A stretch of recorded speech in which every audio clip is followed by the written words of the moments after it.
Okay guys, I know that you have already learned factoring, and we are going to review that because we're going to need all types of factoring for this next section, but I'm just going to add in one other tool that you didn't know before, and that's sum and difference of cubes. So we'll start with going through what you already know. I'll kind of remind you of that, and then I'll teach you the new one. So here's the stuff that we already know. I taught you before, and you did pretty well on it on your test way back when. I can't remember, chapter 3, chapter 2, one of those. But you wanted to always ask the first question. The first question is there a GCF? If there is, then you take it out.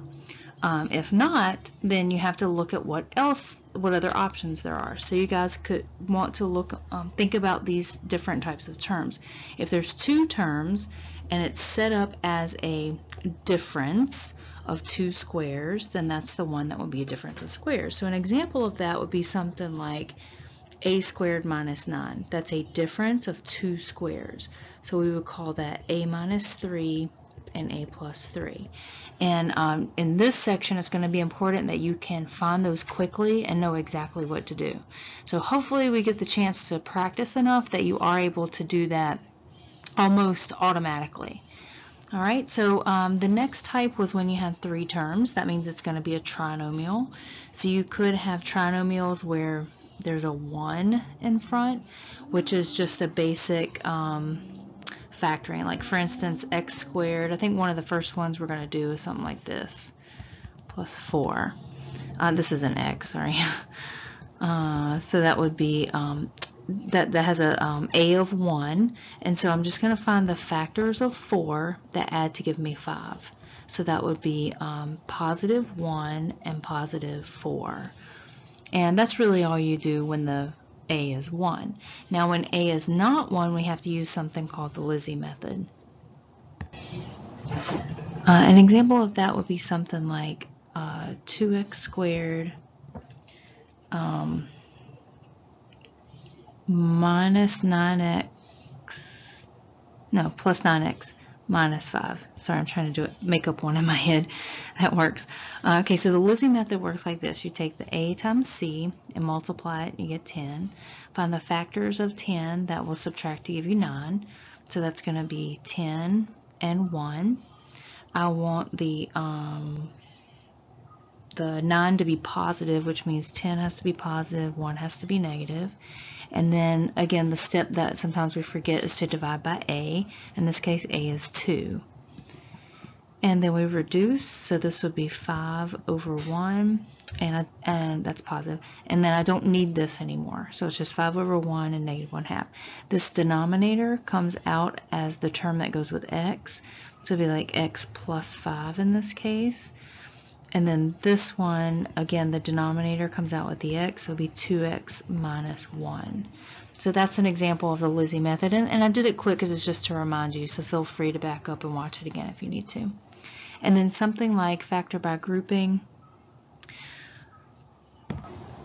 Okay, I'm going to try to make up an example of that, but it would be with 4 terms. So it'd be something like 2x squared minus, let's see, 4, and then minus 3. Oh gosh, okay, let's make this x. So this would be like 3x plus 6.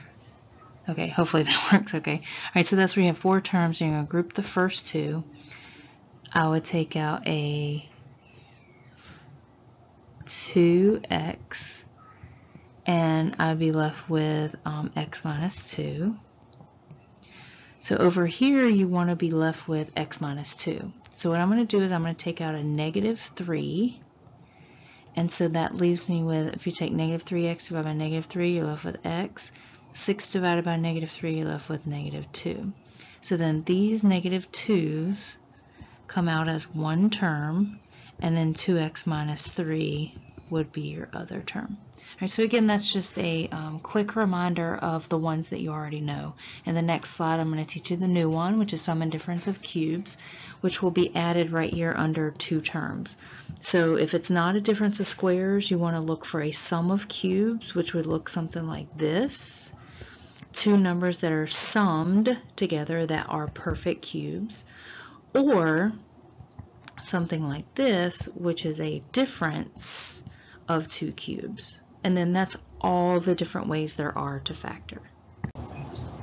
And these four examples, which are on page 91 in your workbook, I want you to take notes on them, and they are really just reminders of what you've already done. I'm going to do them rather quickly because, again, it's something that you already know. But what I want to do is show you how they match up to these graphs over here on the left. Because remember that at the end of this chapter, we're going to have all these things together that create one graph. And so one part of that is finding the zeros or the x-intercepts, which is what this section is going to do. Okay, so in letter A, we notice that this is three terms, which is a trinomial. So that should be a very quick solving by factoring. So we're going to use 4 and 1. I want the factors of 4 that add to give me 5. Positive and positive. And always show this equals 0. Notice on your test that we took in the last chapter, some of you were leaving this equals 0 out. And so what that does is it tells your brain that you don't have to set it equal to 0. But remember, what we're trying to do is get a number out of that. So when I set this equal to 0, I get -4 and I get -1. So then this -4 and this -1 is where this parabola, I know it's a parabola because it's x squared, should cross the x-axis. So far I can tell that this is going to match something like C. Now also remember our end behaviors. This is an even number with a positive, so it should be up and up. So if you notice in C, we have up and up, and we have our zeros to be -4 and -1. And then as the chapter goes on, we'll talk about this middle portion and what happens. Right now, we're just focusing on those zeros, and that's what all of this factoring mess is about. All right, so in B, we notice there's 4 terms. So the only option for 4 terms is grouping. So we're going to group the first 2, group the last 2. I'm going to factor out x squared, and I get x minus 2. Now I want this next one to be equal to x minus 2 also, which means I have to factor out a -1, and that would leave me with x minus 2 equals 0. So I'm going to have this x minus 2 becomes one term, and then my x squared minus 1 becomes the other term. Now what you're going to find now that we have higher level order, meaning that this degree here, this 3, that 3 means that we have at most 3 roots. And so we should be getting 3 numbers maximum for the roots. So what I'm going to have to do is always look for something else to factor. So if you continue on with this problem, we can see that this part right here, x squared minus 1, is a difference of squares. So we are actually going to need to factor that also. Just that part that I've underlined in green is going to be x minus 1, x plus 1. And I'm still going to leave the purple x minus 2 though. So that doesn't change. Now what we're looking at is 3 different x values. And again, I know that as a clue because it started with x cubed, which was the degree of the whole polynomial. So I would get 1 from here. I would get -1 from here. And I would get 2 from there. So I'm looking for zeros that go through 1, -1, and 2. And so if I look over back at my graphs, I've got, let's see, look down here at F. We've got a -1, we've got a 1, and we've got a 2.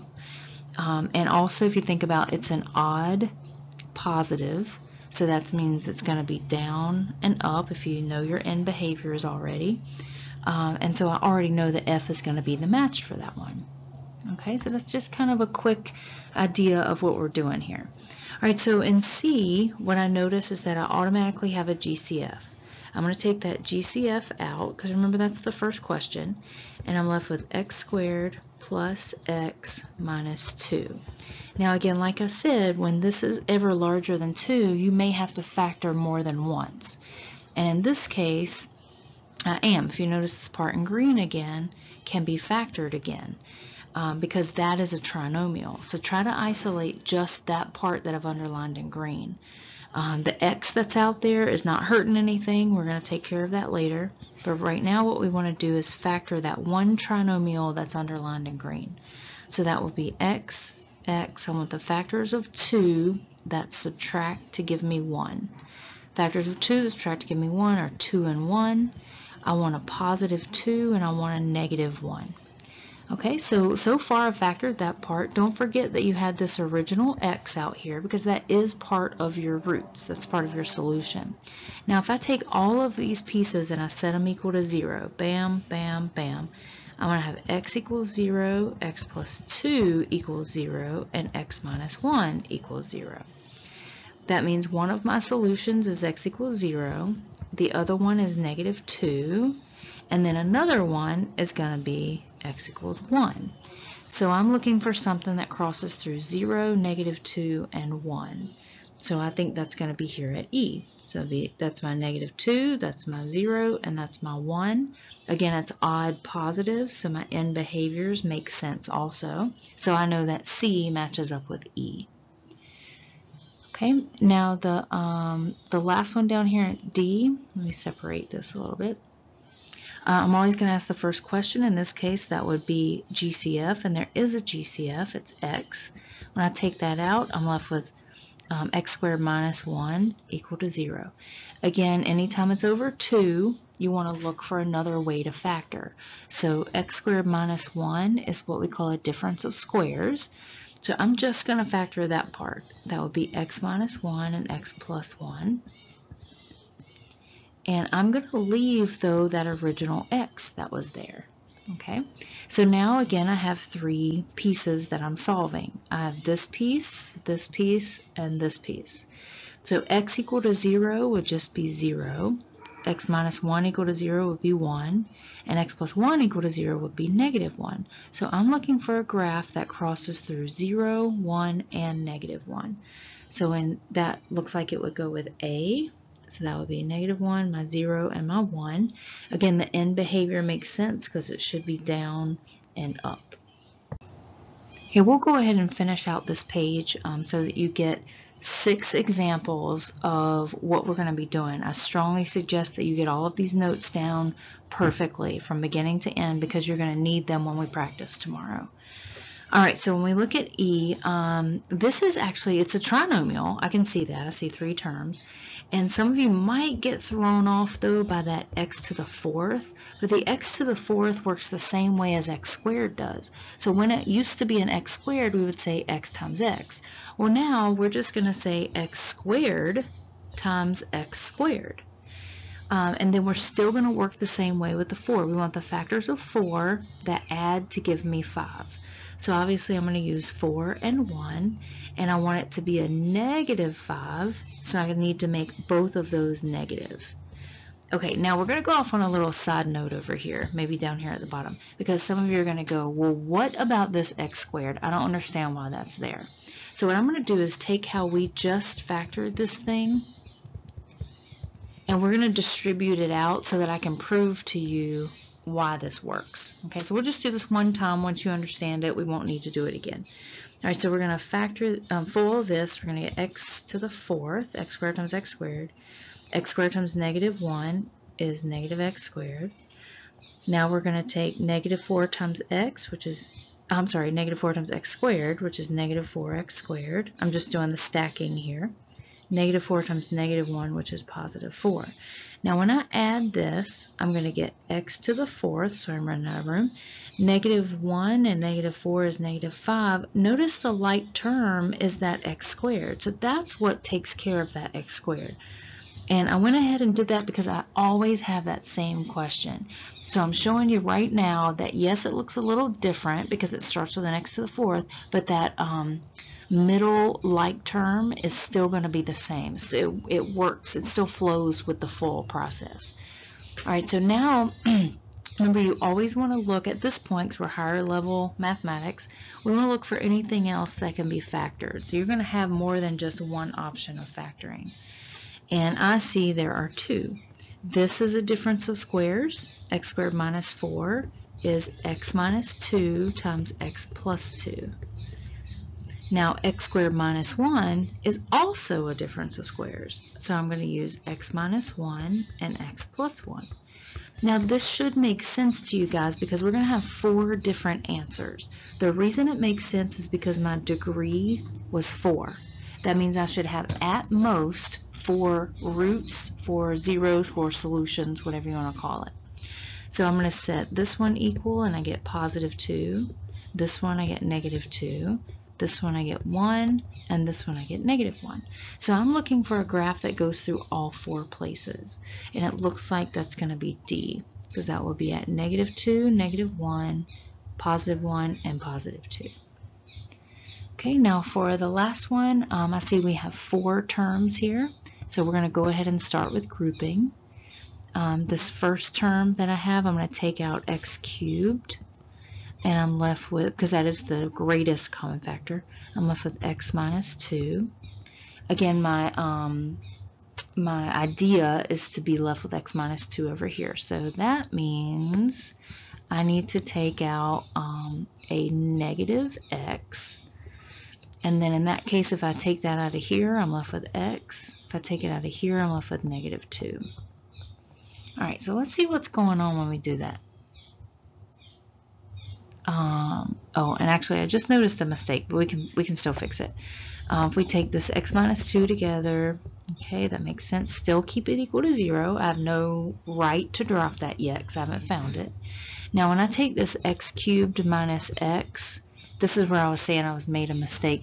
That meant I had a GCF. Since there's still a GCF here, from the very beginning I could have taken a GCF out, but I missed that part. So we're going to do it right now. If I take a GCF out here, I have x times x squared minus 1, and that's just the GCF. Then I'm just going to drop down this x minus 2, like that. So again, let's keep looking for things I can factor. This now is a difference of squares. So I have this original x that comes from there.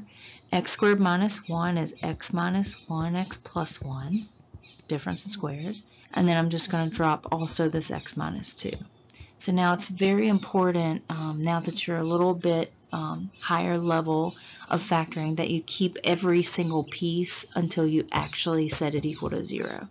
Otherwise, you're going to lose them in the mix and you'll end up with less zeros than you're supposed to have. All right, so I have a 0, I get a 1 from here, I get a negative 1, and I get a positive 2. So I'm looking for the graph that goes through those places.